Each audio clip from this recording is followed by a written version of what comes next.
ಉಪನಿಷತ್ ಸಿದ್ಧಾಂತ, ಉಪನಿಷತ್ತಿನ ಸಿದ್ಧಾಂತ ಪರಿಶಿಷ್ಟದೊಳಗೆ ನೋಡ್ಲಿಕತ್ತೀವಿ. ಇಂದಿನ ದಿವಸ ಪೂರ್ಣ ದೃಷ್ಟಿಯಿಂದ ಅಂದ್ರೆ ಸಮಷ್ಟಿ ಸ್ವರೂಪದಲ್ಲಿರುವಂಥ ಆ ಬ್ರಹ್ಮಸ್ವರೂಪವನ್ನ ಮಿಕ್ಕದ್ದು ಅಂತ ನೋಡಬಾರದು, ಅದ ಪೂರ್ಣ ದೃಷ್ಟಿ ಆಕತಿ ಅಂತ ಹೇಳ್ಕೊಂಡು ಬಂದರು. ಅದು ಪೂರ್ಣ ದೃಷ್ಟಿಗೆ ಬರಬೇಕಾದ್ರೆ ಆ ಮಿಕ್ಕದ್ದು ಅನ್ನೋದು ಆ ಸಮಷ್ಟಿ ಬ್ರಹ್ಮನ ಸ್ವರೂಪವೇ ವಿನಃ ಮತ್ತೊಂದಲ್ಲ ಅಂತ ಅನುಭವ ಮಾಡಬೇಕು. ಅದಕ್ಕೆ ಅನೇಕ ಶ್ರುತಿ ಪ್ರಮಾಣಾದಿಗಳುಂಟು.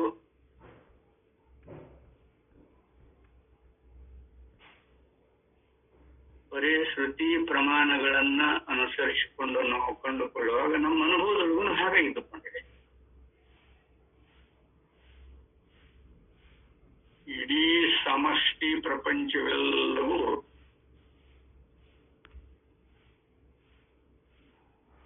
ಶಬ್ದ, ಸ್ಪರ್ಶ, ರೂಪ, ರಸ, ಗಂಧ ಆದಿಗಳ ಸ್ವರೂಪವೇ ವಿನಃ ಮತ್ತೊಂದು ಅಲ್ಲ ಅಂತ ಅನುಭವ ಬರ್ತಾವಲ್ಲ, ಅವಾಗಲ್ಲಿ ಪೂರ್ಣ ಬ್ರಹ್ಮ ನನ್ನ ನಾವು ಅರ್ಥಂಗ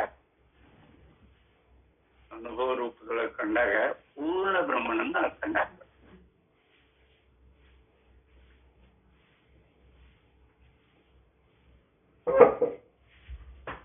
ಆಗ ಪೂರ್ಣ ದೃಷ್ಟಿಯಿಂದ ನೋಡಿದರೆ ಸಮಷ್ಟಿ ರೂಪದ ಬ್ರಹ್ಮನನ್ನ ಅರಿಯುವುದು ತುಂಬಾ ಸುಲಭ.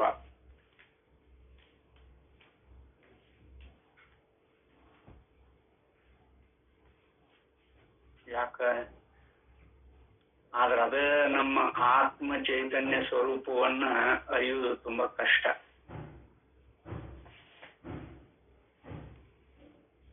ಅಲ್ಲಿ ಭಾವ ಹೇಗಿರ್ತದೆ? ಪರಬ್ರಹ್ಮ ಅಥವಾ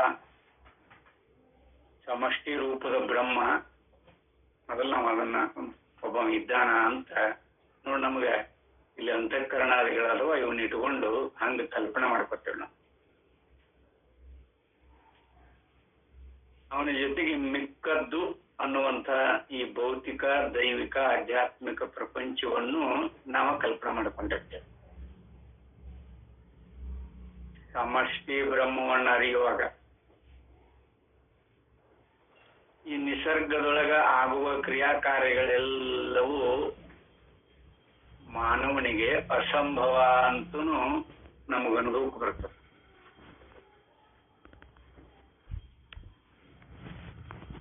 ಅವಾಗ ನಮಗ ಅವನಲ್ಲಿ ಶ್ರದ್ಧಾ ಬರ್ತದೆ. ಓ ಪರಬ್ರಹ್ಮ ಒಬ್ಬ ಇದ್ದಾನಪ್ಪ, ಅಲ್ಲಿ ಶ್ರದ್ಧಾ ಬರ್ತದೆ. ಆ ಶ್ರದ್ಧಾ ನಮ್ಮನ್ನ ಯಥಾರ್ಥ ಸ್ವರೂಪಕ್ಕೆ ಹೇಳ್ಕೊಂಡು ಹೋಗ್ತದೆ. ಆ ಶ್ರದ್ಧಾ ಅಂತ ಹೇಳಿ ಏನದಲ್ಲ, ಶ್ರದ್ಧಾವಾನ್ ಲಭತೆ ಜ್ಞಾನಂ ಅಂತ ಹೇಳ. ಪ್ರಕೃತಿ ನಮಗ್ ಕಲಿಸ್ತದ.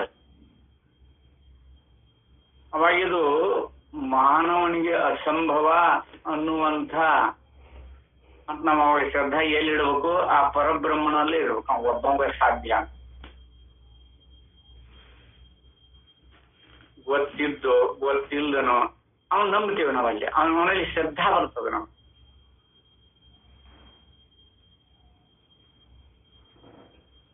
ಆದ್ರೆ ಈ ಆತ್ಮ ಚೈತನ್ಯ ಸ್ವರೂಪ, ಆ ಪರಬ್ರಹ್ಮನೇ ಈ ನಮ್ಮ ಆತ್ಮ ಸ್ವರೂಪ ಅಂತ ಸಮನ್ವಯ ಮಾಡ್ಕೊಳ್ಳೋದಷ್ಟು ಸುಲಭ ಅಲ್ಲ. ಇದು ಬಿಟ್ಟು ಕೊಡೋದಿಲ್ಲ ಆಗ. ಯಾಕಂದ್ರೆ ಇಲ್ಲೇ ಈ ಅಂತಃಕರಣಾದಿಗಳ ಅಭಿಮಾನ, ಪರಮಾತ್ಮವಿನ ಅಭಿಮಾನ, ನಾನು ನಂದನ್ನು ಮೋಹ, ಇವೆಲ್ಲ ವಿಕ್ಷೇಪ ರೂಪದಿಂದ ಇರ್ತಾವ. ತತ್ವಮಸಿ ಅವರು ಸುಮ್ಮನೆ ಹೇಳಿಲ್ಲ. ಇದು ಬಹಳ ಮಹತ್ವ. ಪರಬ್ರಹ್ಮನನ್ನ ನೋಡು, ಅಲ್ಲಿ ತಿಳಿಯುವ ಪರ್ಯಂತರ ಅದು ಸುಲಭನೆ. ತಿಳಿದಾದ್ಮೇಲೆ ಎಲ್ಲ ತನ್ನ ಸ್ವರೂಪನಂತ ತನ್ನ ಆತ್ಮ ಚೈತನ್ಯ ಸ್ವರೂಪವನ್ನು ನೋಡ್ಕೊಳ್ಳಿಕ್ ಸುಲಭ ಆಗ್ತದೆ. ಇದು ಎಲ್ಲ ಹಾಗನ ಅದ ಅಂತ ಸಮನ್ವಯ ಮಾಡ್ಕೊಳ್ಳೋ ಯೋಗ್ಯತೆ ಬರ್ತದೆ ಅವನಿಗೆ.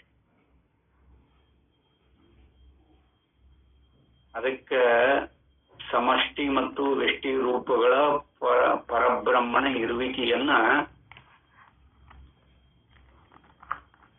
ನಾವು ಅನುಭವ ರೂಪವಾಗಿನ ನೋಡಕ್ ಬರಬೇಕು. ಅದನ್ನು ಮೊದಲು ಶ್ರದ್ಧೆಯಿಂದ ನಂಬಿ, ಯಾಕಂದ್ರೆ ನಿಸರ್ಗದಲ್ಲಿ ಆಗುವ ಕ್ರಿಯಾಕಾರ್ಯಗಳನ್ನ ಬಲವಾಗಿ ಅರ್ಥೈಸಿಕೊಂಡು ಇದು ಮಾನವನಿಗೆ ಅಸಂಭವ ಅಂತ ನಿರ್ಣಯ ಮಾಡಿಕೊಂಡು ಅವಾಗ ಪರಬ್ರಹ್ಮನಲ್ಲಿ ಶ್ರದ್ಧಾ ಉತ್ಪತ್ತಿ ಆಗ್ತದ. ಅವಾಗ ಅಲ್ಲಿ ನೋಡ್ಬೋದು ಆ ಮಿಕ್ಕದ್ದೆಲ್ಲವನ್ನು ವಿವೇಕ ಪೂರ್ಣದಿಂದ ನೋಡಿಕೊಂಡಾಗ ಇದೆಲ್ಲ ಪರಬ್ರಹ್ಮದ ಸ್ವರೂಪನಂತ ಅನುಭವ ಬಂದ್ಬಿಡ್ತದ. ಬಹಳ ಸುಲಭ. ಅವಾಗ ನಿಮ್ಮ ಅಂತಃಕರಣಾದಿಗಳ ಕ್ರಿಯಾಕಾರ್ಯಗಳಾಗಲಿ, ಇಂದ್ರಿಯಗಳ ವ್ಯವಹಾರ ಆಗಲಿ, ನಾನು ನನ್ನನ್ನದು ಮೋಹವಾಗಲಿ ಯಾವುದೊಂದು ಉಳಿಯುವುದಿಲ್ಲ.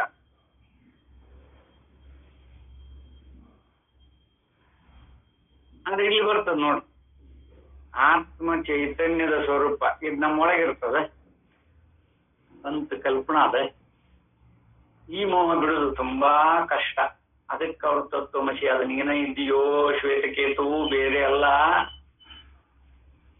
ಚೆನ್ನಾಗಿ ಪರಾಮರ್ಶಿಸುವೋ ಶ್ವೇತಕೇತು ಅದು ನೀನ ಇದ್ದಿ, ಆ ಪರಬ್ರಹ್ಮ ಅಂತ ಹೇಳಿ ಏನು ಹೇಳ್ಕೊಂಡು ಬಂದಿಯಲ್ಲ ಅದೆಲ್ಲ ನಿನ್ನ ಆತ್ಮ ಚೈತನ್ಯ ಸ್ವರೂಪನ ನೀನ ಇದ್ದಿ ನೋಡ್ಕೋ ಅಂತ. ಅದು ಅಂದ್ರೆ ಆ ಪರಬ್ರಹ್ಮ ಸಮಷ್ಟಿ ರೂಪದ ಪರಬ್ರಹ್ಮಣ ನೀನಿದ್ದೀಯೋ ಒಮ್ಮಸಿ.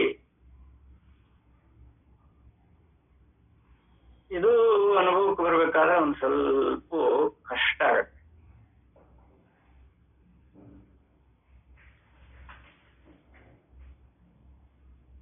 ಆ ಸಮಷ್ಟಿ ರೂಪದ ಬ್ರಹ್ಮಣನ್ನ ಒಪ್ಕೊಳ್ಳುತ್ತ. ಯಾಕಂದ್ರೆ ಇದ ಮನಸ್ಸು ಇದ ಪರಮಾತ್ಮ ಇಟ್ಟುಕೊಂಡು ಅದನ್ನ ಒಪ್ಕೊಂಡು ಅದನ್ನು ಸಾಧನ ರೂಪದೊಳಗೆ ನೋಡಿ ನೋಡಿ ನೋಡಿ ಅವನಿಗೆ ಇದೆಲ್ಲ ಪರಬ್ರಹ್ಮನ ಸ್ವರೂಪನಪ್ಪ, ಇವೆಲ್ಲ ಜಡ ಅದಾವ, ಅದಕ್ಕೆಲ್ಲ ಪ್ರಮಾಣಗಳನ್ನು ಬಯಸ್ಕೊಂಡು ನೋಡುವಾಗ ಅದು ಸುಲಭ.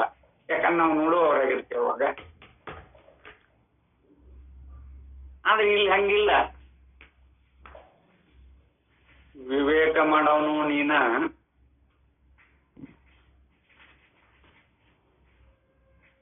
ನಿನ್ನ ಆತ್ಮ ಚೈತನ್ಯನ ನೀನ ನೋಡ್ಕೋಬೇಕಿಲ್ಲ, ಮತ್ತೊಬ್ಬರದಲ್ಲಿಲ್ಲ. ಮತ್ತೊಬ್ಬರದ ನೋಡುವುದಾಗ್ಲಿ ಕೇಳುವುದಾಗ್ಲಿ ಬಹಳ ಸುಲಭ.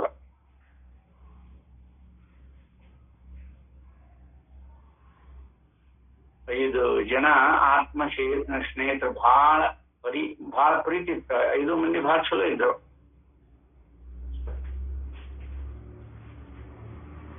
ರಿಟೈರ್ಡ್ ಎಲ್ಲರೂ ದಿನ ಒಂದು ಅರಳಿ ಕಟ್ಟಿಗೆ ಒಂದು ಕೂತ್ಕೊಂಡು ಹರಟಿ ಹೊಡೆದು ಹೋಗ್ತಿದ್ರು. ಇದನ್ನ ಯಾಕೆ ಹೇಳ್ತೀನಿ ಅಂದ್ರೆ, ಮತ್ತೊಬ್ಬರದನ್ನ ಹೇಳಬೇಕಾದ್ರೆ ಬಹಳ ಸುಲಭ. ತಂದೆ ಏನಾರು ಹೇಳ್ಕೊಳ್ಳುವಂತ ವ್ಯಕ್ತಿ ಇದ್ದ ಅಂದ್ರೆ ಅದು ಯಾವ್ದು ಪರಮಾರ್ಥ ದೃಷ್ಟಿಯೊಳಗಿದ್ರೆ ಮಾತ್ರ ಹಿಡಿದೈತಿ. ನಿಮ್ಮ ವೈಯಕ್ತಿಕ ವ್ಯವಹಾರ ತಂದಿಲ್ಲಿ ವಿಚಾರ ಮಾಡಿದ್ರೆ ಸರಿ ಹೊಂದೋದಿಲ್ಲ. ಮತ್ತೊಬ್ಬರದ್ದು ಹೇಳ್ಬೇಕಾದಾಗ ಬಹಳ ಖುಷಿಯಾಗಿ ಹೇಳ್ತಾರ.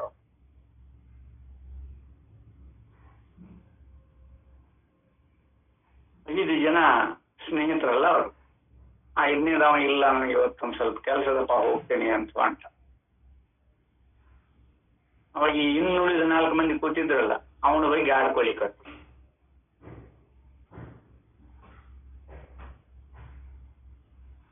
ಮತ್ತು ಒಬ್ಬ ಹೋದ. ಅವನು ಹೋದ್ಮೇಲೆ ಅವನು ಆಡ್ಕೊಳಿಕತ್ರು. ಈ ಇನ್ನುಳಿದ 3 ಇದ್ರಲ್ಲ ಅವ್ರು ಆಡ್ಕೊಳಕತ್ರು. ಈ 3 ಕೂತ್ರು.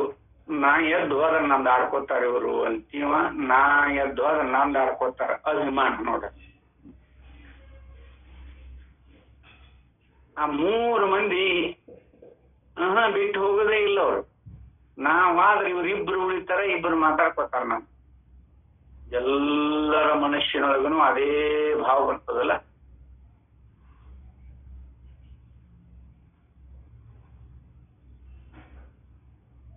ನಾನು ಹೇಳ್ತೀನಿ ಅಂದ್ರ ನಂದು ಇವ್ರು ಇಬ್ರು ಅದಾರ, ಇವ್ರು ಇಬ್ರು ಮಾತಾಡ್ಕೋತಾರ ನಂದು, ಅದಕ್ಕೆ ನಾನು ಹೇಳ್ಬಾರ್ದು ಅಂತ. ಮೂರನೇದವ ಎರಡನೇದವ ನಾ ಒಂದೇ ಅಂದ್ರೆ ಇವ್ರಿಬ್ರು ಒಂದು ಮೂರನೇದವ ಮಾತಾಡ್ಕೋತಾರ ಅಂತವ. ಒಂದನೇದವ ನಾ ಹೋದ್ನಿ ಅಂದ್ರೆ ಇವ್ರಿಬ್ರು ಮಾತಾಡ್ಕೋತಾರಂತ. ಅವ್ರು ಯಾರು ಹೇಳೇ ಇಲ್ಲ. ಅವಾಗ ಅವ್ರು ಏನ್ ಮಾಡಿದ್ರು ಅಂದ್ರೆ ಇನ್ನ ಯಾವಾಗ ಹೇಳ್ತಾರ ಅವಾಗ ಎದ್ರ ಅಂತ ಸುಮ್ನೆ ಕೂತ್ರು. 9 ಗಂಟೆ ಆಯ್ತು.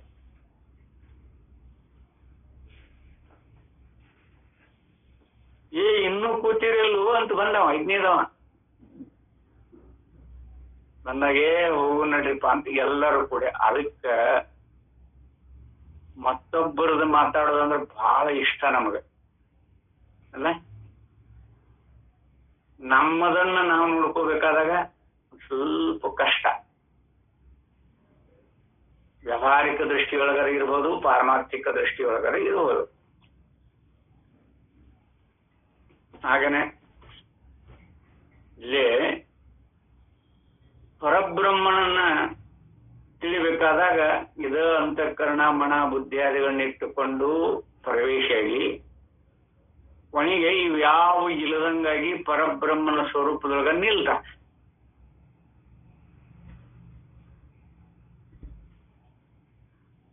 ಆದ್ರೆ ತನ್ನ ಆತ್ಮ ಚೈತನ್ಯ ಸ್ವರೂಪವನ್ನು ನೋಡ್ಕೊಳ್ಳೋದು ಇವಾಗ ಇಷ್ಟ ಇರುವುದಿಲ್ಲ. ತಂದು ತಾನು ನೋಡ್ಕೊಳಕ್ ಇಷ್ಟ ಇರುವುದಿಲ್ಲ. ನಿಮಗೆ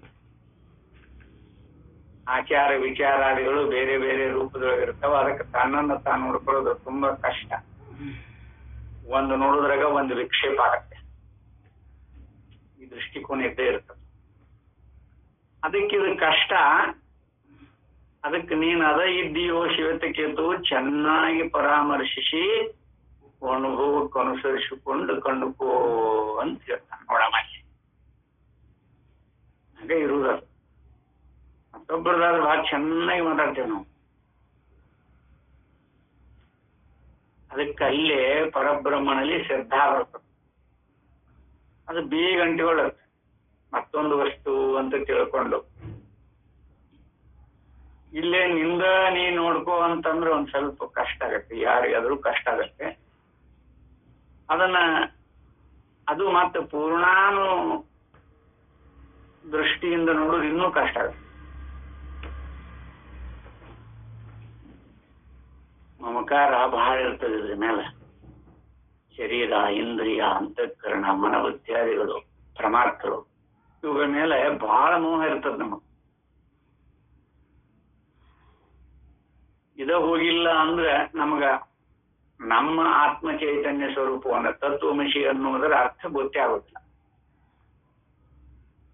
ಪರಬ್ರಹ್ಮನನ್ನ ತಿಳಿದು ಮಿಕ್ಕದ್ದೆಲ್ಲವೂ ಪರಬ್ರಹ್ಮ ಸ್ವರೂಪ ಅಂತ ತಿಳಿಯುವುದು ಸುಲಭ. ಅದನ್ನ ಅನುಭವಕ್ಕೆ ಬಂತು ಅಂದ್ರೆ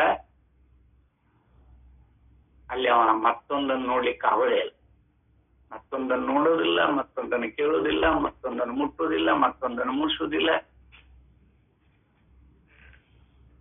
ಅನ್ಯತ್ರ ನ ಪಶ್ಯತಿ. ಮತ್ತೊಂದನ್ನು ನೋಡ್ಲಿಕ್ಕೆ ಆಗೋದಿಲ್ಲ ತನಗೆ. ಅದಕ್ಕ ಇಲ್ಲಿ ಹಂಗಾರೆ ಬ್ರಹ್ಮವನ್ನು ಅರಿತುಕೊಂಡರೆ ಮತ್ತೆ ಯಾವುದನ್ನು ತಿಳಿಯಬೇಕಾದದ್ದು ಇರುವುದಿಲ್ಲ. ಏಕೆಂದರೆ ಬ್ರಹ್ಮವೇ ಎಲ್ಲವೂ ಆಗಿರುತ್ತದೆ ಎಂದು ವೇದಾಂತ ವಾಕ್ಯಗಳು ಮರಗುತ್ತಿರುವವು. ವೇದಾಂತ ವಾಕ್ಯಕ್ಕೆ ಅನುಸರಿಸಿಕೊಂಡು ನಾವು ಒಪ್ಪಿಕೊಂಡು ಅದನ್ನ ನಮ್ಮ ಅನುಭವಕ್ಕೆ ಹೊಂದಿಸಿಕೊಂಡಾಗ ಮಾತ್ರ ಬ್ರಹ್ಮನನ್ನು ಬಿಟ್ಟು ಬೇರೆ ಯಾವುದು ಇಲ್ಲ ಅಂತ ಅನುಭವಕ್ಕೆ ಬರ್ತದೆ. ಇಲ್ಲ ಅಂದ್ರೆ ಅದಾಗೋದಿಲ್ಲ. ಅಂದ್ರೆ ಇಲ್ಲೇ ಇವತ್ತಿನ ವಿಷಯ ಯಾವುದು ಅಂತ ಹೇಳಿದ್ರೆ, ಲೌಕಿಕ ದೃಷ್ಟಿಯು ಅಪೂರ್ಣವೆಂಬುದು ಹೇಗೆ? ಲೌಕಿಕ ದೃಷ್ಟಿ ಐತಲ್ಲ, ಇದು ಪೂರ್ಣ ಅಪೂರ್ಣ ಅಂತ ಕರೀತೀರಿ. ಶಾಸ್ತ್ರ ದೃಷ್ಟಿ ಪೂರ್ಣ ಅಂತ ನಿರೂಪಣೆ ಮಾಡ್ತೀರಿ. ಇದು ಯಾರ ಅಂತ ಇವತ್ತಿನ ವಿಚಾರ. ಉಪನಿಷತ್ತಿನಲ್ಲಿ ಹೀಗೆಂದು ಹೇಳಿರುತ್ತದೆ, ಪರಮಾತ್ಮನು ಜಗತ್ತೆಲ್ಲವನ್ನು ಸೃಷ್ಟಿಸಿ ಇಲ್ಲಿರುವ ಬ್ರಹ್ಮಾದಿ ಸ್ತಂಭ ಪರ್ಯಂತವಾದ ಪ್ರಾಣಿಗಳ ಶರೀರದಲ್ಲಿ ಪ್ರವೇಶಿಸಿರುವನು.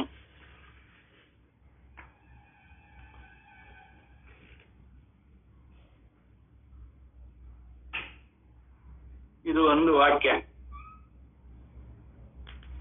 ಯಾಗ ವಿವೇಕ ಮಾಡಬೇಕು ಅಂತ ಇಲ್ಲೇ ನೋಡ್ಕೊಂಡ್ಬಿಟ್ರೆ ಮುಂದಿನ ತುಂಬಾ ಸುಲಭ ಆಗುತ್ತೆ.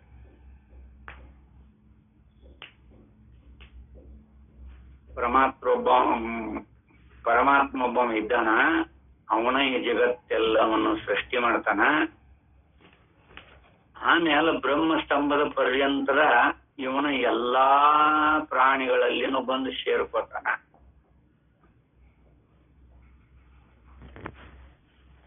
ಇದನ್ನ ಎರಡು ದೃಷ್ಟಿಯಿಂದ ನೋಡ್ಲಿಕ್ಕೆ ಬರ್ತದೆ. ಪರಮಾತ್ಮ ದೃಷ್ಟಿಯಿಂದನೂ ನೋಡಕ್ ಬರ್ತದೆ, ಅನುಭವ ದೃಷ್ಟಿಯಿಂದನೂ ನೋಡಕ್ ಬರ್ತದೆ. ಅನುಭವ ದೃಷ್ಟಿಯಿಂದ ನೋಡಿದ್ರೆ ಯಾರ ಪರಮಾತ್ಮ, ಯಾವುದು ಜಗತ್ತು, ಯಾವುದು ಪ್ರಾಣಿ, ಅದರೊಳಗೆ ಇವ ಎಷ್ಟೊತ್ತಿಗೆ ಸೇರ್ಕೊಂಡ, ಕಾಲ ದೇಶ ಯಾವಾಗ ಸೃಷ್ಟಿ ಮಾಡಿದ,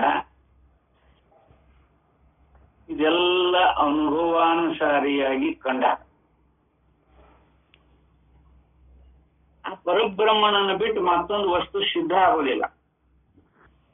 ಅನುಭವ ರೂಪದಿಂದ ನೋಡುವ ವಿಧಾನ ಇದು.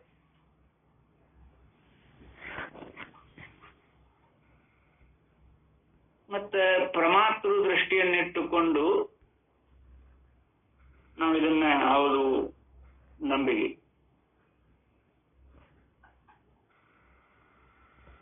ಇದನ್ನ ನಂಬಿಕೆ ಪರಮಾತ್ಮನು ಇದ್ದಾನ, ಪರಮಾತ್ಮ ಎಂಬ ಒಬ್ಬ ಇದ್ದಾನ, ಅವನು ಈ ಜಗತ್ತನ್ನು ಸೃಷ್ಟಿ ಮಾಡ್ಯಾನ.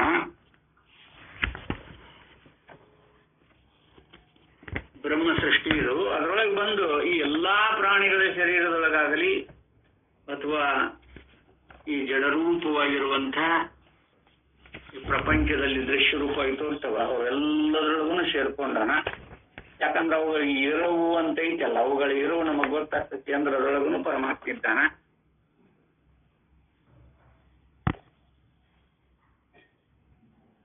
ಇದು ಉದಾತ್ತ ಭಾವನೆ. ಇದ ಪರಮಾತ್ಮರು ನಮ್ಮ ಹೊಲ, ನಮ್ಮ ಮನಿ, ನಮ್ಮ ಜನ, ನಮ್ಮ ಬಂಧುಗಳು ಅನ್ನೋದು ಸಂಕುಚಿತ ಭಾವನೆ. ಅದಕ್ಕಷ್ಟೇ ಸೀಮೆ ಉಂಟದಕ್ಕ. ಈ ಸಮಷ್ಟಿ ರೂಪದ ಬ್ರಹ್ಮನನ್ನು ತಿಳಿಯುವಾಗ ಅವ ಅಲ್ಲಿ ಕಟ್ಟ ಹಾಕೋತಾನೆ, ಸೀಮೆ ಉತ್ಪತ್ತಿ ಮಾಡ್ಕೊತಾನೆ, ಇಷ್ಟ ನಮ್ಮದು ವ್ಯಾಪ್ತಿ ಅಂತ ಹೇಳಿ. ಅದು ಸಂಕುಚಿತ ಭಾವನೆ, ಅದು ಪರಮಾತ್ಮ ದೃಷ್ಟಿ. ಆದ್ರೆ ಅದ ಜಗತ್ತಂದ್ರೂ ಬ್ರಹ್ಮ,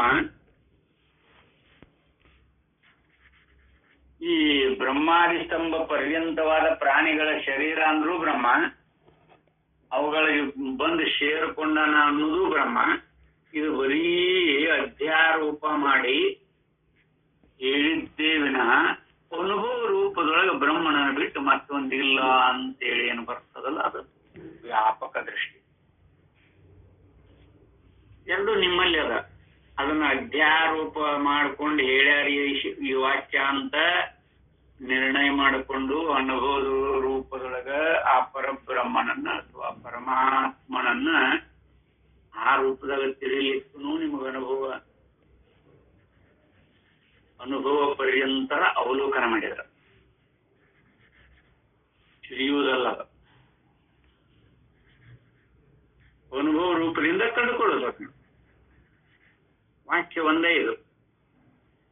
ಪರಮಾತ್ಮನು ಜಗತ್ತೆಲ್ಲವನ್ನು ಸೃಷ್ಟಿಸಿ ಇಲ್ಲಿರುವ ಬ್ರಹ್ಮಾದಿ ಸ್ತಂಭ ಪರ್ಯಂತವಾದ ಪ್ರಾಣಿಗಳ ಶರೀರದಲ್ಲಿ ಪ್ರವೇಶಿಸಿರುವನು.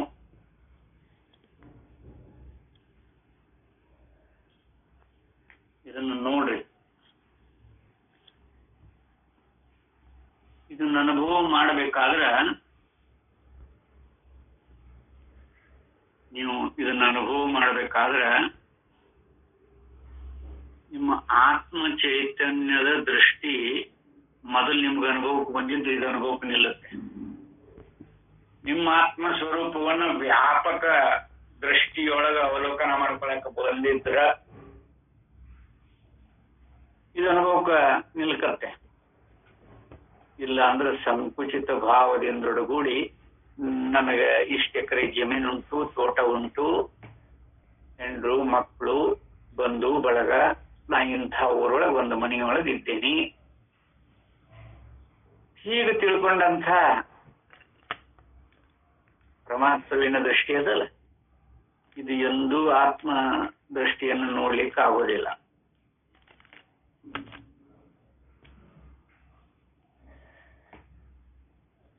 ವ್ಯಾವಹಾರಿಕವಾಗಿ ಇರ್ತಾರ, ಬರ್ರಿ ನಮ್ಮ ಮನೆಗೆ ಬರ್ರಿ, ನಮ್ಮ ಆಶ್ರಮಕ್ಕೆ ಬರ್ರಿಪ್ಪ ಅಂತಿರ್ತಾರ.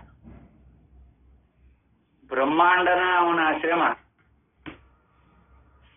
ವ್ಯಾಪಕ ದೃಷ್ಟಿ ಹೇಗದ ನೋಡಲ್ಲ. ಬ್ರಹ್ಮಾಂಡನ ಅವರು ಎಲ್ಲಿದ್ರು ಬ್ರಹ್ಮಾಂಡದೊಳಗನ ಅದಾನಲ್ಲ, ಪರಬ್ರಹ್ಮನ ಸ್ವರೂಪದಾಗ ಅದಾನಲ್ಲ, ಯಾರು ಎಲ್ಲೇ ಇರ್ಲಿ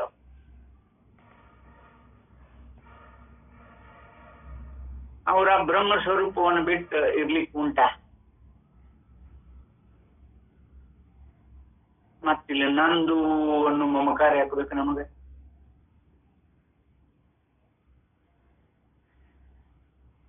ಪ್ರಕಾಶಾನಂದ ಸ್ವಾಮಿಗಳು ನೈಮಿಷಾರಣ್ಯದೊಳಗಿದ್ದಾರೆ.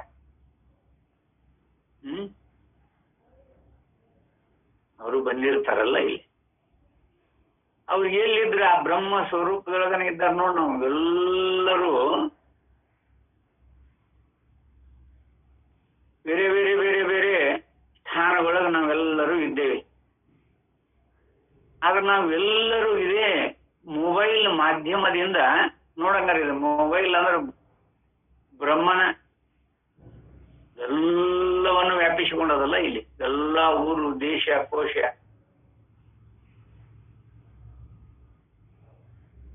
2.5 ಇಂಚ್ ಇರಬಹುದಿದು.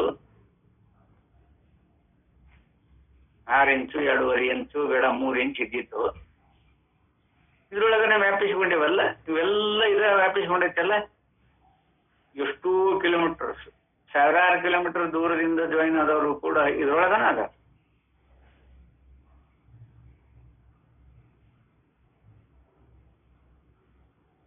ಆಗ ಇದು ಎಲ್ಲವೂ ಪರಬ್ರಹ್ಮನ ಸ್ವರೂಪ ಏನದಲ್ಲ,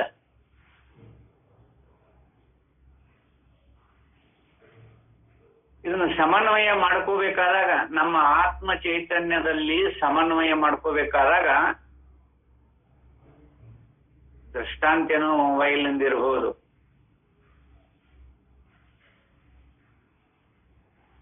ನಿಮ್ಮ ಇಂದ್ರಿಯ, ಅಂತಃಕರಣ,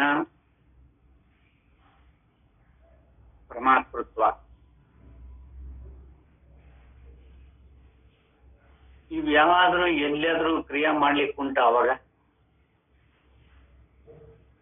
ಇದನ್ನು ನೋಡ್ಕೊಂಡ್ರೆ ಸಾಕು, ನಿಮ್ಮತನ ನೀವು ಕೈ ಬಿಟ್ಟ ಮೇಲೆ. ಆತ್ಮ ಚೈತನ್ಯ ಸ್ವರೂಪದೊಳಗೆ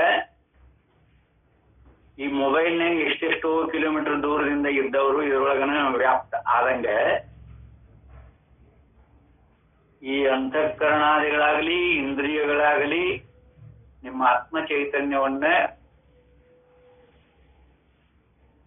ನೋಡಿಕೊಳ್ಳುವಾಗ ಇವಕ್ಕೆ ಯಾವಕ್ಕೂ ಅಸ್ತಿತ್ವ ಉಳಿಯುವುದಿಲ್ಲ. ಇವೆಲ್ಲವೂ ಆತ್ಮ ಚೈತನ್ಯ ಸ್ವರೂಪದೊಳಗನ ಅದಕ್ಕೆ ಅದೇ ನೀನಾಗಿದ್ದಿ. ಶ್ವೇತಕೇತು ಅರ್ಥ ಉದ್ದಾಲಕರು ಅನುಭಾವಿಗಳು ಅಲ್ಲಿ ಹೇಳ್ತಾರೆ ನೋಡೋರು. ಅದಕ್ಕೆ ಇಲ್ಲಿ ಹಂಗಾರೆ ಈ ವಾಕ್ಯ ಪ್ರವೇಶಿಸಿರುವನು ಎಂಬುವುದು, ಶರೀರದಲ್ಲಿ ಪ್ರವೇಶಿಸಿರುವನು ಎಂಬುವುದು ಪಥ್ಯಾರೋಪ ಮಾಡ್ಕೊಂಡು ಹೇಳಿಕತ್ತಾರ ಅಂತ ಯಾರಿಗೆ ಅನುಭವಕ್ಕೆ ಬರ್ತದ ನೋಡು. ಅವ್ರ ವ್ಯಾಪಕ ಯುಕ್ತಿಯಿಂದ ಆ ಪರಬ್ರಹ್ಮನ ಸ್ವರೂಪವನ್ನ ಅನುಭವ ಮಾಡಕತ್ತಾರ ಅಂತ. ಇದು ಯಥಾರ್ಥ ವಾಕ್ಯ ಹೆಂಗೈತಿ ಹಾಗನ ಈ ವಾಕ್ಯಾನುಸಾರವಾಗಿ ಅರ್ಥ ಮಾಡ್ಕೊಂಡ್ರೆ ಅವ ಸಂಕುಚಿತ ಭಾವದಿಂದೊಡಗೂಡಿ ಮನಬುದ್ಧಿಯಾದಿಗಳನ್ನಿಟ್ಟುಕೊಂಡು ಅರ್ಥೈಸ್ಕೊತಾನ. ಇಲ್ಲಪ್ಪ ಬ್ರಹ್ಮೊಬ್ಬ ಇದ್ದಾನ, ಈ ಜಗತ್ತು ಸೃಷ್ಟಿ ಮಾಡ್ಯಾನಂತ. ಅವ ಎಲ್ಲಾ ಪ್ರಾಣಿಗಳ ಶರೀರದೊಳಗೂ ಸೇರ್ಕೊಳ್ತಾನಂತ. ಇದು ಸಂಕುಚಿತ ಭಾವನೆ. ಯಾರ್ರಿ ಬ್ರಹ್ಮ? ಅನುಭವ ರೂಪದೊಳಗ ನೋಡ್ರಿ, ಯಾರವ ಬ್ರಹ್ಮ? ಎಲ್ಲಿ ಅದನ? ಎಂಥ ರೂಪ ಐತೆ ಅವನಿಗೆ? ಆ ಬ್ರಹ್ಮನು ವರ್ಣನೆ ಸೂತ್ರ ಭಾಷೆಯೊಳಗ ಹಿರಣ್ಯಕೇಶ ಅಂತ ಬರೋದು. ಬಂಗಾರ ವರ್ಣದ ಕೂದಲದವಂತವನಿಗೆ ಮಾರ್ಮಿಕವಾಗಿ ಅಲ್ಲಿ ವರ್ಣನೆ ಬಂದದ. ಬಹಳ ಬ್ರಹ್ಮಸೂತ್ರದೊಳಗ ನೋಡ, ಬಂಗಾರ ವರ್ಣನೆ, ಕೇಶ ರಾಶಿನ ಬಂಗಾರ ವರ್ಣದ. ಯಾಕಂದ್ರೆ ಹೇಳಿದ್ರು ಪ್ರಕಾಶ ರೂಪವಾಗಿರುವಂತಹದ್ದು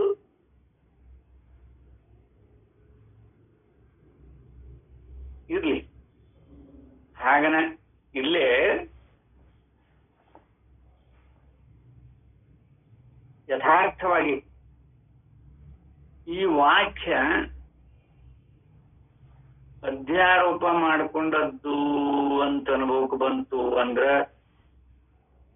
ಇವ ಬ್ರಹ್ಮಸ್ವರೂಪವನ್ನ ವ್ಯಾಪಕ ದೃಷ್ಟಿಯಿಂದ ಅನುಭವ ಮಾಡ್ತೇವೆ. ಪರಮಾತ್ಮ ದೃಷ್ಟಿ ಬಂತು ಅಂದ್ರ ಅವಾಗ ಸಂಕುಚಿತ ಭಾವದಿಂದೊಡಗೂಡಿ ಅಪೂರ್ಣ ದೃಷ್ಟಿಯಿಂದನ ನೀವು ವಿವೇಕ ಮಾಡ್ತೀರಿ, ನೀವು ಅನುಭವ ಕಾಣ್ಕೊಳ್ತೀರಿ, ಅಂಥ ಅನುಭವ ಕಾಣ್ತೀರಿ. ಅದಕ್ಕೆ ಇಲ್ಲೇ ಆದರೂ ಅವನನ್ನು ಜನರು ಅರಿತುಕೊಳ್ಳಲಾರದೆ ಇರುವರು. ಅವರವರ ಶರೀರದೊಳಗಿದ್ರು ಅವನನ್ನು ಅರಿತುಕೊಳ್ಳಿಕ್ಕಾಗುವುದಿಲ್ಲ. ಏಕೆಂದರೆ ಅವರು ಅರಿಯುತ್ತಿರುವುದು ಅಪೂರ್ಣವಾಗಿರುತ್ತದೆ.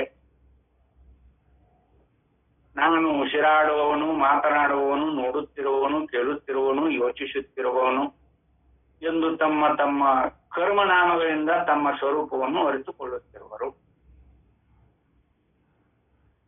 ಅಲ್ರಿ, ಇದ್ದದ್ದು ಹೇಳಿರಲ್ಲ, ಸುಳ್ಳೇನಿದೆ? ಉಸಿರಾಡವನು ನಾನ, ಮಾತಾಡವನು ನಾನ, ನೋಡುವವನು ನಾನ, ಕೇಳುವವನು ನಾನ. ಇದು ಸುಳ್ಳೇನು? ಯಥಾರ್ಥ ಐತೆಲ್ಲ.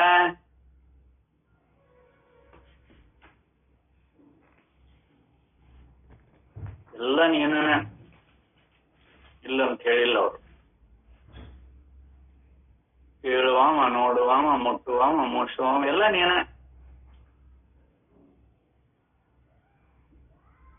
ಆದ್ರೆ ಆ ಕ್ರಿಯೆಗೆ ಒಂದೊಂದು ನಾಮಗಳನ್ನ ಕೊಟ್ಟು ನೋಡಕತ್ತೀಯಲ್ಲ. ನಾಮ ರೂಪಾದಿಗಳನ್ನ ಅಳವಡಿಸಿಕೊಂಡು ನೋಡ್ತೀಯಲ್ಲ, ಆ ಮೋಹ ಬಿಡುದಿಲ್ಲ. ನಿನಗೆ ಯಥಾರ್ಥ ಜ್ಞಾನ ಆಗೋದಿಲ್ಲ. ಕರ್ಮ ನಾಮಗಳನ್ನ ಯಾವ್ದ ಮಾಡ್ಲಿ?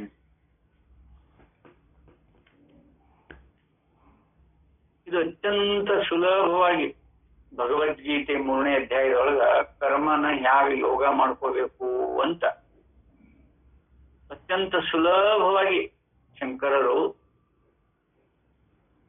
ಭಗವದ್ಗೀತೆ ವ್ಯಾವಹಾರಿಕ ದೃಷ್ಟಿಯೊಳಗ ಅನೇಕ ಟೀಕಾ ತಾತ್ಪರ್ಯಗಳನ್ನ ಬರೆದಾರ. ಅದನ್ನ ಓದನ ಮಾಡ್ಯಾರ.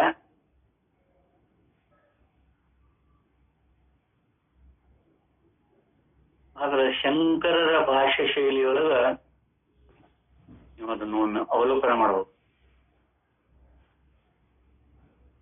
ಏನ್ ಹೇಳ್ತಲ್ಲೇ ಅಂತ ಗೊತ್ತಾಗ್ತದೆ. ಭಗವದ್ಗೀತೆ ಅನೇಕ ಜನರ ಬಾಯಿಂದ ಕೇಳಿರ್ಬೋದು. ಪೂರ್ಣ ಭಗವದ್ಗೀತೆ ಕೇಳಿರ್ಲಿಕ್ಕಿಲ್ಲ ಅಂದ್ರೂ ಶ್ರಾವಣ ಮಾಸದಾಗ ಒಂದೊಂದು ತಿಂಗಳ ಒಂದೊಂದು ಅಧ್ಯಾಯ ಇಲ್ಲ ಪೂರ್ಣ ಸಮಗ್ರ ಗ್ರಂಥನು ಶ್ರಾವಣ ಮಾಸದಾಗ ಹಚ್ಚಿ ಮುಗಿಸಿರ್ಬೋದು. ಅಲ್ಲೆಟ್ ಇಲ್ಲಟ್ ಹೇಳಿ.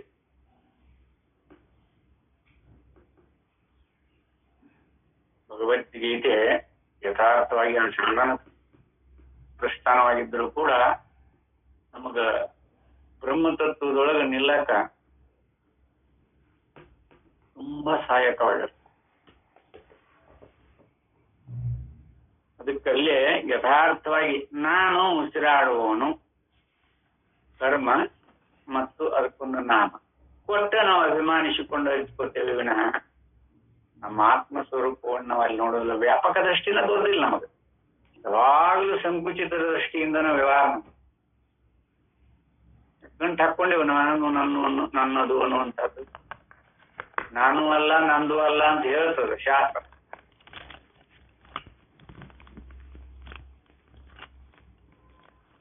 ವಿಚಾರ ಸಾಗರದಾಗೂ ಹೇಳ್ಕೊಂಬಂದಾರ, ವಿಚಾರ ಚಂದ್ರೋದಯಗೂ ಹೇಳ್ಕೊಂಬಂದಾರ, ನಾನು ಅಲ್ಲ ನಂದು ಅಲ್ಲ.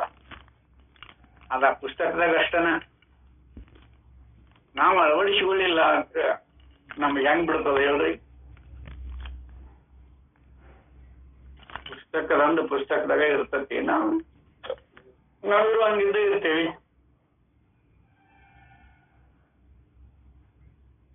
ಅದು ಓದಾಕ್ರಿ ಮತ್ತೊಬ್ಬರಿಗೆ ಹೇಳಾಕ್ರಿ. ನಾವು ಅಳವಡಿಸಿಕೊಳ್ಳೇ ಇಲ್ಲ ಅಂದ್ರೆ ಏನು ಪ್ರಯೋಜನ ಏನು ಹೇಳಿದ್ರ?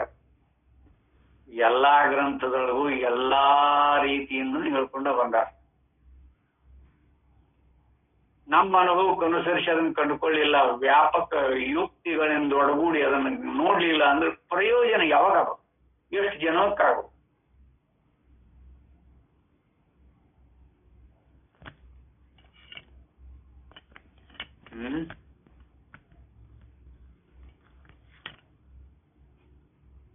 ಅದೇನಿದೆ ಮೋಹ ಬರೇ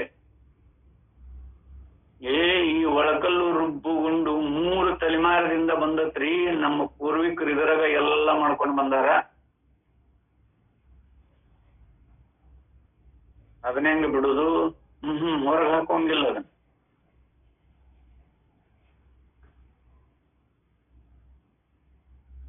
ಈ ಎಣ್ಣೆ ಗಾಣ ಹಾಕಿದವರು ಗಾಣದ ಮಣಿ ಅಂತ ಇರ್ತಿದ್ದು ಮೊದ್ಲ. ಈಗ ಅವರು ಬೇರೆ ಆದ್ಮೇಲೆ ನನ್ನ ಗಾಣದ ಮಣಿ ಬಂದೈತಿ ಅಂತ ಆ ಗಾಣನ ಕಿತ್ತು ಹೊರಗೆ ಹಾಕಿ ಹಾಕೋದೇ ಇಲ್ಲ, ಅವ್ರು ಎಂದೂ ಹಾಕೋದಿಲ್ಲ. ಅದನ್ನ ಇಟ್ಕೊಂಡ ಕಟ್ತಾರ ಮಣಿ.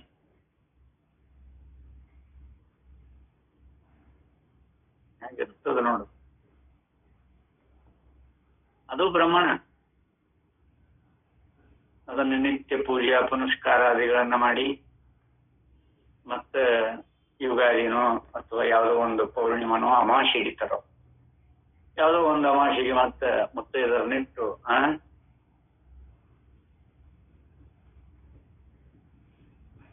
ಅದು ಧರ್ಮ.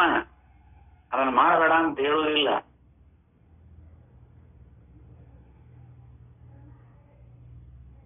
ಒಬ್ಬರಿಗೆ ನಡುವು ಪಡಸಲಿಗಳು ಬಂದಿರ್ತದ, ಅರ್ಧ ಪಾನಶಾಲಿನ ಅರ್ಧ ಹೊರಗ ಅರ್ಧ ಒಳಗ ಗಾಣ.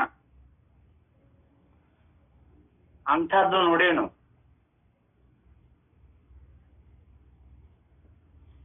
ಯಾಕ್ರಿ ಹೀಗೆ ಮಾಡಿರಿ? ಅದನ್ನ ಮುಚ್ಚರ ಮುಚ್ಚಬೇಕು, ಇಲ್ಲ ಹೊರಗಡೆ ಹಾಕಬೇಕು. ಹೊರಗೆ ಹಾಕೋದಿಲ್ರಿ. ನಮ್ಮ ಪೂರ್ವಿಕರು ಮಾಡ್ಕೊಂತ ಬಂದದ್ದನ್ನು ಬಿಡಾಕ್ ಬರೋದಿಲ್ಲ. ಎಷ್ಟೋ ಸಲ ಹುಡುಗರನ್ನ ಹಾಕಿದಾರೆ, ಹರಿದಾಡ್ಕೊತ ಹೋಗಿ ಆ ಗಾಣ ಬಿತ್ತಿದ್ರೆ 2 ಸಲ ಕೈಗರ ಪೆಟ್ಟು, ಮಣ್ಣಿನರ ಹೊಡ್ಕೊಂಡು ದೊಡ್ಡ ಗಾಣ ಪಡಸಲಿಯಾಗಿ ಬಂದ್ಬಿಟ್ಟದ.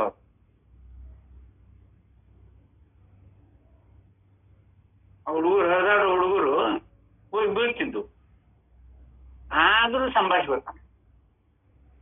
ಆದ್ರೆ ಅದನ್ನ ಕಿತ್ತು ಹಾಕಿಬಿಟ್ರೆ ಮುಗಿದು ಹೋಯ್ತು. ಏನಿಲ್ಲ, ವಸ್ತು ಅದೊಂದು. ಅದ್ರೊಳಗೆ ದೇವತ್ವವನ್ನ ಕಾಣ್ತೀವಿ, ನಮ್ಮೊಳಗೆ ದೇವತ್ವ ಕಾಣಕ್ ತಯಾರಿಲ್ಲಲ್ಲ ಅಂತ ಸಂಕುಚಿತ ಭಾವನೆ ಅನ್ನೋದಕ್ಕೆ ಯಾವ ರೂಪದೊಳಗೆ ಇರ್ತತಿ? ಅದರೊಳಗೆ ದೇವತ್ವವನ್ನ ಕಾಣ್ತೀವಿ, ತನ್ನೊಳಗೆ ಕಾಣೋದಿಲ್ಲ. ಎಲ್ಲ ಹಾಗನ, ಎಲ್ಲರೂ ಹಾಗನ. ಮತ್ ನಮಗೆ ಯಾವಾಗ ಈ ಕರ್ಮ ನಾಮದಿಂದೊಡಗೂಡಿ ಮೋಹ ಪಟ್ಟಾಗ ನಮ್ಮ ಈ ಸಂಕುಚಿತ ಭಾವನೆ ಯಾವಾಗ ಹೋಗ್ಬೇಕಿದು? ಹೋಗ್ಲಿಕ್ಕೆ ಸಾಧ್ಯನೇ ಇಲ್ಲ. ಆದ್ದರಿಂದ ಇಲ್ಲೇ ಕರ್ಮ ನಾಮಗಳಿಂದ ತಮ್ಮ ರೂಪವನ್ನು ಅರಿತುಕೊಳ್ಳುತ್ತಿರುವರು. ಹೀಗೆ ಒಂದೊಂದೇ ರೂಪದಲ್ಲಿ ಅರಿತುಕೊಂಡವನು ನಿಜವನ್ನು ಅರಿಯನು. ನಾನು ಆತ್ಮನು ಎಂದೇ ಅರಿಯಬೇಕು, ಏಕೆಂದರೆ ಆತ್ಮನೆಂದು ಅರಿತುಕೊಂಡರೆ ಇದೆಲ್ಲವನ್ನು ಅರಿತುಕೊಂಡಂತಾಗುವುದು. ಈ ವೇದಾಂತ ವಾಕ್ಯದಲ್ಲಿ ಹೇಳಿರುವುದನ್ನು ಸ್ವಲ್ಪ ಬಿಡಿಸಿ ನೋಡಿದರೆ ಇಷ್ಟು ಗೊತ್ತಾಗುವುದು. ಪರಮಾತ್ಮನನ್ನು ನಮ್ಮೊಳಗೆ ಅರಿತುಕೊಳ್ಳಬೇಕು. ಏಕೆಂದರೆ ಅವನು ನಮ್ಮ ಶರೀರದೊಳಗೆ ಹೊಕ್ಕಿರುವನು. ನಾ ಹೇಳಲ್ಲ, ಪರಮಾತ್ಮ ನಮ್ಮ ಶರೀರದೊಳಗೆಲ್ಲರಿಗೂ ಹೊಕ್ಕೊಂಡ, ನಮ್ಮ ಶರೀರದೊಳಗೆ ಹೊಕ್ಕಿರುವನು. ಅವನು ನಮ್ಮ ಸ್ವರೂಪವೇ ಆಗಿರುವನೆಂದು ಅರಿತುಕೊಳ್ಳಬೇಕು.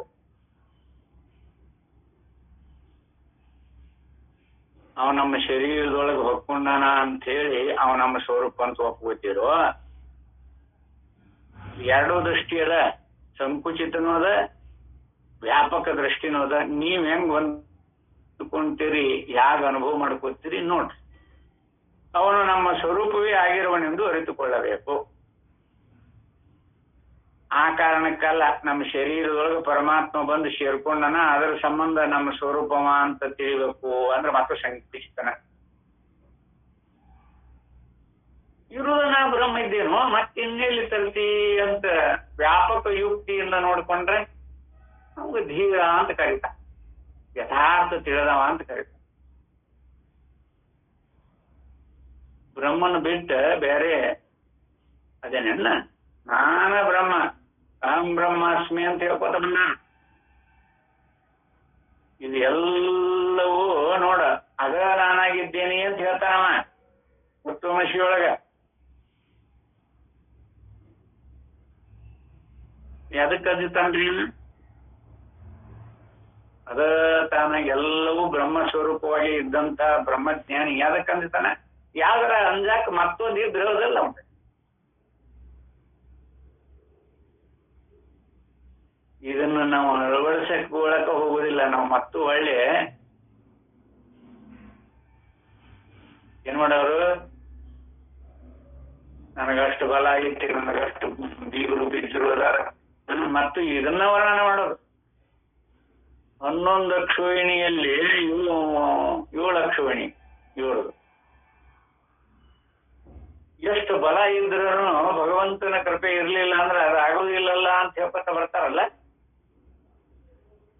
ನೀನ ಪರಬ್ರಹ್ಮ ಸ್ವರೂಪ ಅಂತ ತಿಳಿಯೋದನ್ನ ಎಷ್ಟು ಅಕ್ಷೋಣಿ ಬಲ ಇದ್ದು ಏನು ಮಾಡೋದು?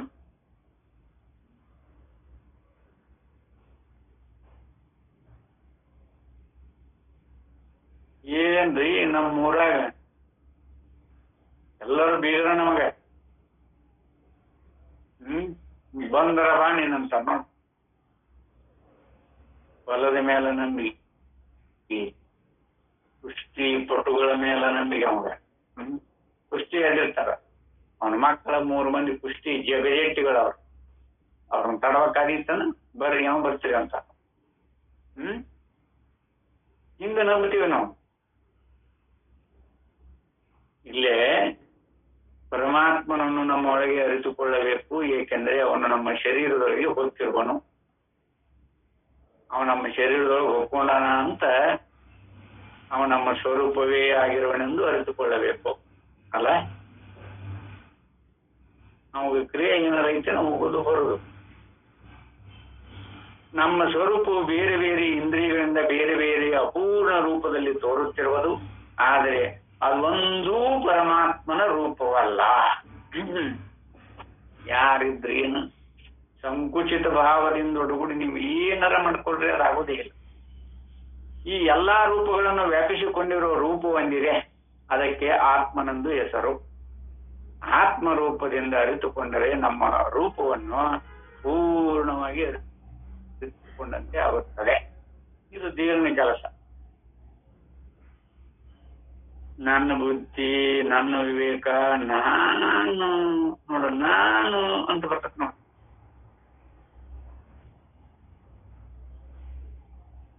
ಸಾವಿರಾರು ಗ್ರಂಥನ ಓದಿರುವಲ್ಲೆಕ್ಕ ಎಷ್ಟು ಓದಿ ಬಂದಿದ್ದವ? 12-25 ವರ್ಷ ಗುರುಕುಲದಾಗಿದ್ದು ಬಂದಿದ್ದಲ್ಲ ಅವನು. ಜ್ಞಾನತ್ವನ ಹೋಗಿಲ್ಲ. ಎಷ್ಟು ಓದಿದಾರ ಏನವನ? ಅವನ ಬುದ್ಧಿ ಮೇಲ ವಿಶ್ವಾಸ, ಅಹಂಕಾರದ ಮೇಲೆ ವಿಶ್ವಾಸ. ಇದು ಯಾವ ರೂಪದಿಂದ ಎಷ್ಟು ಓದಿಕೊಂಡು ಎಷ್ಟು ಗ್ರಂಥಗಳನ್ನು ಅವಲೋಕನ ಮಾಡಿದ್ರು ಬುದ್ಧಿಗೇಡಿನ ಅಹಂಕಾರದೊಳಗೆ ಅಭಿಮಾನ ಇಟ್ಕೊಂಡ ಅವ ನೋಡವ 1 ವರ್ಷ ಅಲ್ಲ 2 ವರ್ಷ ಅಲ್ಲ 25 ವರ್ಷ ಗುರುಕುಲದೊಳಗಿದ್ರು ಕೂಡ ಅವನಲ್ಲಿ ಅಹಂಕಾರ ನಿರಶನ ಆಗಿರ್ಲಿಲ್ಲ. ಏನ್ ಕೇಳ್ತಿ ಕೇಳಿ, ನೀನು ಎಲ್ಲ ಸಮಗ್ರ ಗ್ರಂಥಗಳನ್ನ ಅವಲೋಕನ ಮಾಡ್ಕೊಂಡ್ ಬಂದಂತೆ ಕೇಳಿ. ಅವನು ಬ್ರಹ್ಮ ತತ್ವ ತಿಳಿದಿತ್ತು ಅಥವಾ ಬ್ರಹ್ಮ ಸ್ವರೂಪನಾಗಿದ್ದ ಅನುಭವದೊಳಗೆ ನಿಂತವಂಗ ಅಂತಾನೇನ್ರಿ ಅವನು. ಪ್ರಶ್ನೆನ ಉತ್ಪತ್ತಿ ಆಗುದಿಲ್ಲ ಅವಾಗಲ್ಲಿ. ಯಾರು ಕೂಡ ಪ್ರಶ್ನೆ ಮಾಡ್ಲಿ ಅಂತಮ್ಮ.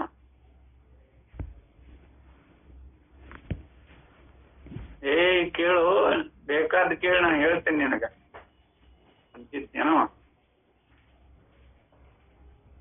ಅದಕ್ಕೆ ಯಥಾರ್ಥವಾಗಿ ಮೇಲಿನ ವಿವರಣೆಯಲ್ಲಿ ಶಾಸ್ತ್ರ ಉಪದೇಶಿಸಿರುವ ದೃಷ್ಟಿಯ ಸ್ವರೂಪವು ಸ್ವಲ್ಪ ಮಟ್ಟಿಗೆ ನಮ್ಮ ಮನಸ್ಸಿನಲ್ಲಿ ಮಿಂಚುವಂತೆ ಇದೆ. ಏಕೆಂದ್ರೆ ನಾವು ಇಂದ್ರಿಯಗಳಿಂದ ಹೊರಗಿನ ವಸ್ತುಗಳನ್ನು ನೋಡುವವರು ಎಂಬುದು ನಮ್ಮ ಸ್ವಾಭಾವಿಕವಾದ ಲೌಕಿಕ ದೃಷ್ಟಿ. ನಾವು ಇಂದ್ರಿಯಗಳಿಂದ ಹೊರಗೆ ವಿಷಯಗಳನ್ನು ನೋಡುವಾಗ ಒಂದೊಂದು ಇಂದ್ರಿಯವನ್ನು ಒಮ್ಮೆಮ್ಮೆ ಉಪಯೋಗಿಸಿ ಹೊರಗಿನ ಪ್ರಪಂಚದ ಒಂದೊಂದು ಭಾಗವನ್ನು ಪರೀಕ್ಷಿಸುತ್ತಿರುವೆವು. ಏನು ದೋಷದ ಅಂತ ನೋಡ್ರಿ. ಶ್ರೋತ್ರಾದಿಗಳಿಂದ ಶಬ್ದ, ಸ್ಪರ್ಶ, ರೂಪ, ರಸ, ಗಂಧ ಇವು ಮಾತ್ರ ಅರಿಯುತ್ತಿರುವೆವು. ಆದರೆ ಶಾಸ್ತ್ರವು ಹೇಳುವುದೇನೆಂದರೆ ಈ ದೃಷ್ಟಿಯು ಅಲ್ಪ ದೃಷ್ಟಿ, ಪೂರ್ಣ ದೃಷ್ಟಿ ಅಲ್ಲ. ವ್ಯಾಪಕ ಯುಕ್ತಿಯಿಂದ ನೋಡು ಬುದ್ಧಿ ನಮಗೆ ಬರುವುದೇ ಇಲ್ಲ. ಬರೀ ಅದರಾಗನೇ ಇರೋದು. ಅದಕ್ಕೆ ಇದು ಅಲ್ಪ ದೃಷ್ಟಿ, ಪೂರ್ಣ ದೃಷ್ಟಿ ಅಲ್ಲ. ಇದರಿಂದ ತತ್ವವನ್ನು ಸಂಪೂರ್ಣವಾಗಿ ಅರಿತಂತೆ ಆಗುವುದೇ ಇಲ್ಲ. ನೀವು ಈ ಎಲ್ಲಾ ಇಂದ್ರಿಯಗಳನ್ನು ವ್ಯಾಪಿಸಿಕೊಂಡಿರುವ ಚೈತನ್ಯ ರೂಪನಾದ ನಿಮ್ಮ ನಿಜವಾದ ಸ್ವರೂಪವನ್ನು ನೋಡುವುದಕ್ಕೆ ಯತ್ನಿಸಿರಿ. ಆಗ ನಿಮಗೆ ಪೂರ್ಣ ದೃಷ್ಟಿಯು ದೊರಕುವುದು. ಆಗ ನಿಮಗೆ ಎಲ್ಲವನ್ನು ಅರಿಯುವ ಜ್ಞಾನವು ದೊರಕುವುದು.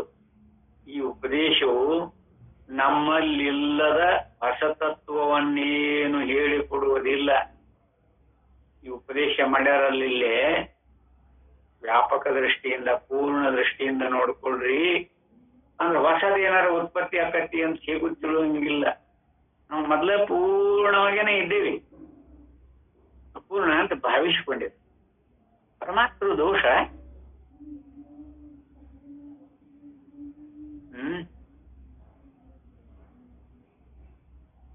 ಅದಕ್ಕೆ ಆಗ ನಿಮಗೆ ಪೂರ್ಣ ದೃಷ್ಟಿಯು ದೊರಕುವುದು. ಆಗ ನಿಮಗೆ ಎಲ್ಲವನ್ನು ಅರಿಯುವ ಜ್ಞಾನವು ದೊರಕುವುದು. ಈ ಉಪದೇಶವು ನಮ್ಮಲ್ಲಿಲ್ಲದ ಹೊಸತತ್ವವನ್ನೇನು ಹೇಳಿಕೊಡುವುದಿಲ್ಲ. ಸ್ವಭಾವದಿಂದ ಹೊರಮುಖವಾಗಿರುವ ಲೌಕಿಕ ದೃಷ್ಟಿಯನ್ನು ತಪ್ಪಿಸಿ ನಮ್ಮ ಒಳಗಡೆ ನೋಡುವಂತೆ ನಮಗೆ ತಿಳುವಳಿಕೆಯನ್ನು ಕೊಡುತ್ತದೆ. ಹೊರಗೆ ನೋಡುವ ದೃಷ್ಟಿಗೆ ಪರಾಗ್ ದೃಷ್ಟಿ ಎಂದು ಹೆಸರು. ನಮ್ಮೊಳಗೆ ಇರುವ ತತ್ವವನ್ನು ನೋಡುವ ದೃಷ್ಟಿಗೆ ಪ್ರತ್ಯಕ್ ದೃಷ್ಟಿ ಎಂದು ಹೆಸರು. ಆದ್ದರಿಂದ ಶಾಸ್ತ್ರ ದೃಷ್ಟಿಯ ಅಸಾಧಾರಣ ರೂಪವು ಯಾವುದೆಂದರೆ ಪ್ರತ್ಯಕ್ ದೃಷ್ಟಿಯೇ. ಅಂತರ್ಮುಖಿಗಳಾಗಲಿಲ್ಲ ಅಂದ್ರೆ ಏನು ಪ್ರಯೋಜನ ಇಲ್ಲ. ಈ ಹೊರಗೆ ನೋಡೋದು, ಹೊರಗಿಂದ ವಿಚಾರ, ಹೊರಗೆ ವಿವೇಕ, ಎಲ್ಲ ಹೊರಗಿಂದ. ಬಗೆ ಬಗೆಯ ರೂಪದೊಳಗೆ ಬೋಧ ಮಾಡಿದ್ರು ಕೂಡ ನಮ್ಮ ದೃಷ್ಟಿ ಹೊರಗ ವಿವೇಕ ಮಾಡ್ತತೆ ವಿನಃ ಒಳದೃಷ್ಟಿ ಬರುವುದೇ ಇಲ್ಲ. ಅದು ಎಲ್ಲೋ ಉತ್ತಮ ಸಾಧಕರಾದವರಿಗೆ ಬರುತ್ತೆ.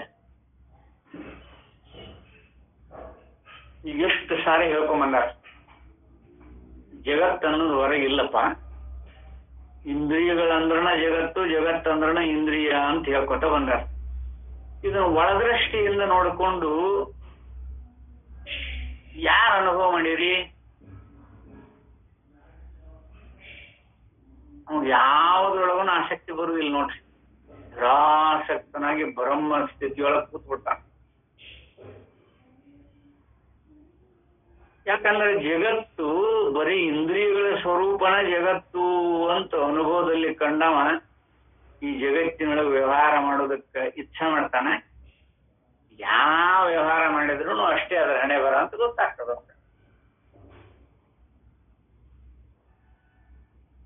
ಇರುತ್ತೇನ?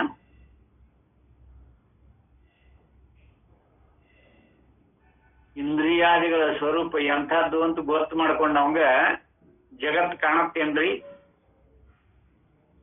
ವ್ಯಾಪಕ ದೃಷ್ಟಿಯಿಂದ ನೋಡಿದ್ರೆ ಶಬ್ದ, ಸ್ಪರ್ಶ, ರೂಪ, ರಸ, ಗಂಧ ಇವುಗಳನ್ನು ಬಿಟ್ಟೇನು ಜಗತ್ತಿಲ್ಲಲ್ಲ. ಇವೆಲ್ಲ ನಿಮ್ಮ ಆತ್ಮ ಚೈತನ್ಯದ ಸ್ವರೂಪಗಳೇ ಅಲ್ಲ. ವ್ಯವಹಾರ ಮಾಡಕ್ಕೆ ಎಲ್ಲಿ ಬರ್ತತಿ? ಬಿಟ್ಟಿವೇನು ನಮ್ಮ ವ್ಯವಹಾರ? ಏನು ಬುದ್ಧಿ, ಏನು ಚತುರತೆ! ಭಗವಂತ ನಮಗೆ ಬುದ್ಧಿನೂ ಕೊಟ್ಟಾನ, ವಾಕ್ ಚತುರತೆಯನ್ನು ಕೊಟ್ಟಾನ. ಅವ ಕೊಟ್ಟಂಗ ಅದನ್ನು ಬಳಸಿಕೊಳ್ಳುವಂಥ ವ್ಯಾಪಕ ಯುಕ್ತಿ ಇಲ್ಲ ನಮ್ಮಲ್ಲಿ.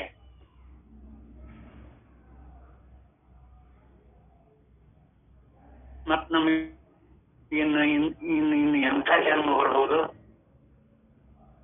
ಅವ ಅನುಗ್ರಹ ಮಾಡಿರುವಂತ ಹೋಲಿ, ಅವ ಅನುಗ್ರಹ ಮಾಡಿರುವಂತ ಈ ಅಂತಃಕರಣಗಳ ಬುದ್ಧಿ ಮತ್ತು ವಾಕ್ ಚತುರತೆಯನ್ನ ಅವನಿಗೆ ಹೇಗೆ ಬಳಸಿಕೊಂಡ್ರೆ ಅವನು ಉದ್ಧಾರಣ ಆಗ್ತಾನ. ಮಾತಾಡಕ್ ಕಲ್ತೇನಂತ ಏನಕ್ಕೆ ಏನಾರ ಮಾತಾಡಿದ್ರೆ ಪರಮಾತ್ಮರಿಗೆ ಕಟ್ಟು ಬಿದ್ದಂಗ ತಾನೇ ಅವ. ಮತ್ತದಕ್ಕ ರವ ನರಕ ತಪ್ಪುದಿಲ್ಲ. ಸಮಷ್ಟಿ ರೂಪದೊಳಗ ವ್ಯಾಪಕ ದೃಷ್ಟಿಯನ್ನ ಇಟ್ಟುಕೊಂಡು ನಾವು ಯಾವಾಗ ಇರ್ತೇವೋ ಅವಾಗ ಆತ್ಮ ಸ್ವರೂಪದೊಳಗ ನಾವು ನಿಲ್ತಿರ್ತೇವೆ. ಸಂಕುಚಿತ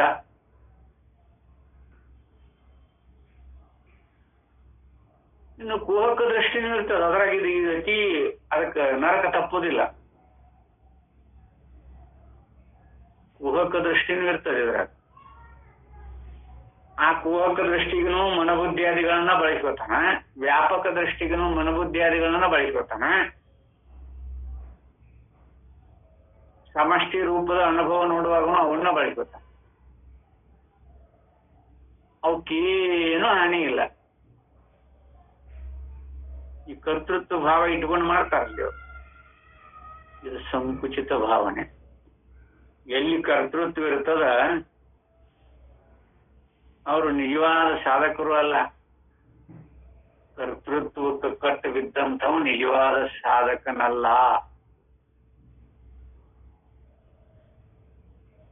ಯಾಕಂದ್ರೆ ಅವ ನಾನ ಮಾಡ್ತೀನಿ, ನಾನ ನೋಡ್ತೀನಿ, ನಾನೇ ಕೇಳ್ತೀನಿ, ಈ ಮೋಹ ಬಿಡುದೇ ಇಲ್ಲ. ಸಾಧಕನಿಗೆ ಕರ್ತೃತ್ವ ಭಾಷಿರ್ಬೇಕು ನೋಡಿ. ಅವಂಗ ವ್ಯಾಪಕ ಯುಕ್ತಿ ಬರ್ತದವ.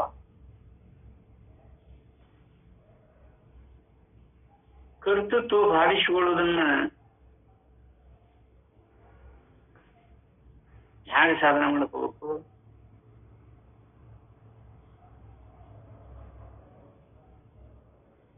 ಕೃಷ್ಣ ಅವತಾರದೊಳಗ ರುಕ್ಮಿಣಿ ಮಗ ಪ್ರದ್ಯುಮ್ನನ್ನ ಮಾಯಾಸೂರ ಹರಣ ಮಾಡ್ಕೊಂಡು ಹೋಗ್ತಾನಲ್ಲ, ಮಾಯಾಸೂರಂ ಹರಟಿ, ಮಾಯಾಸೂರ ಪ್ರದ್ಯುಮ್ನಂ ಹರಟಿ ಅಂತ ಹೇಳ್ತಾರ ನೋಡ್ರಿ. ಅವನು ಹರಣ ಮಾಡ್ಕೊಂಡು ಹೋರ.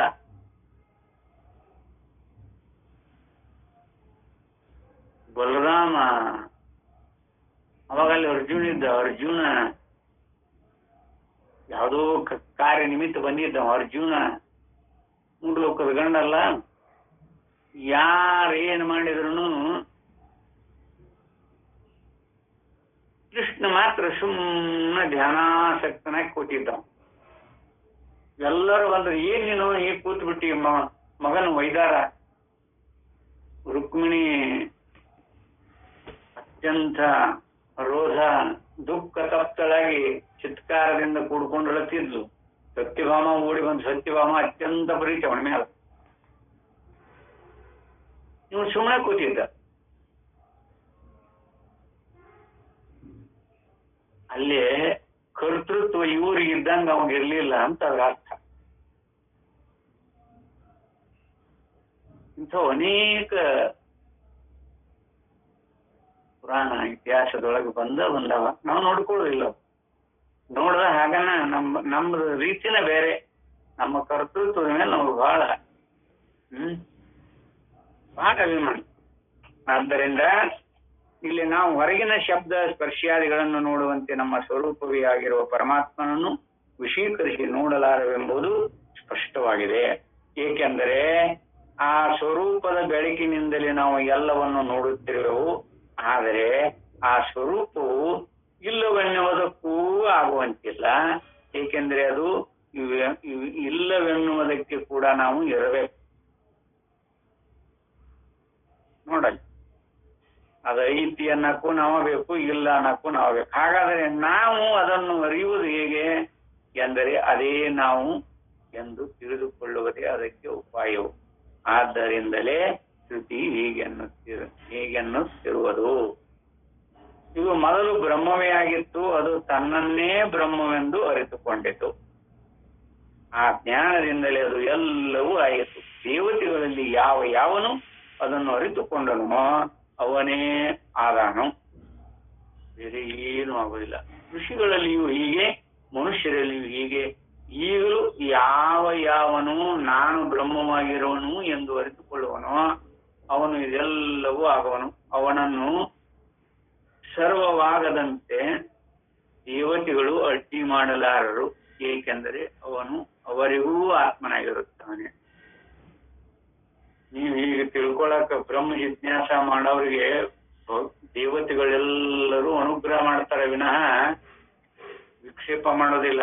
ಅದ ಇಂದ್ರ ಪದವಿ ಬೇಕಂತ ತಪಸ್ಸು ಮಾಡ್ರಿ, ಎಲ್ಲಾ ದೇವತೆಗಳು ವಿಘ್ನ ಮಾಡ್ತಾರೆ. ಫಲದಪೇಕ್ಷೆ ಇಡಂಗಿಲ್ಲ. ಆ ದೇವತೆಗಳಿಗೂ ಆತ್ಮನಾಗ್ತಾನಿವ, ಅವ್ರಿಗೆ ದೇವರಾಗ್ತಾನಿವ, ದೇವತೆಗಳಿಗೂ ದೇವ ಇವ. ಅದಕ್ಕೆ ಅವ್ರು ವಿಕ್ಷೇಪ ಮಾಡೋದಿಲ್ಲ. ಆತ್ಮತತ್ವವನ್ನ ಅವಲೋಕನ ಮಾಡುವಂತ, ಜಿಜ್ಞಾಸ ಮಾಡುವಂತ ಸಾಧಕರಿಗೆ ಅವರು ಪ್ರೋತ್ಸಾಹ ಕೊಡ್ತಾರೆ. ಎಲ್ಲಾ ದೇವತೆಗಳು ಪ್ರೋತ್ಸಾಹ ಕೊಡ್ತಾರೆ. ಒಂದ್ ವೇಳೆ ದೇವತೆಗಳದಾರ ಅಂತ ನಿಮ್ಮ ನಂಬಿಕೆ ಇದ್ರ, ಆತ್ಮತತ್ವ ಕಂಡಾಗ ಯಾರು ದೇವರು ಯಾರು ಇದು, ಅದಕ್ಕೆ ಅವ್ರ ನೋಡಿ ಅವರೇ ಒಪ್ಕೊಂಡ. ದೇವತೆಗಳೂ ಅಡ್ಡಿ ಮಾಡಲಾರರು, ಏಕೆಂದರೆ ಅವನು ಆ ಜಿಜ್ಞಾಸು ಅವರಿಗೂ ಆತ್ಮನಾಗಿರುತ್ತಾನೆ.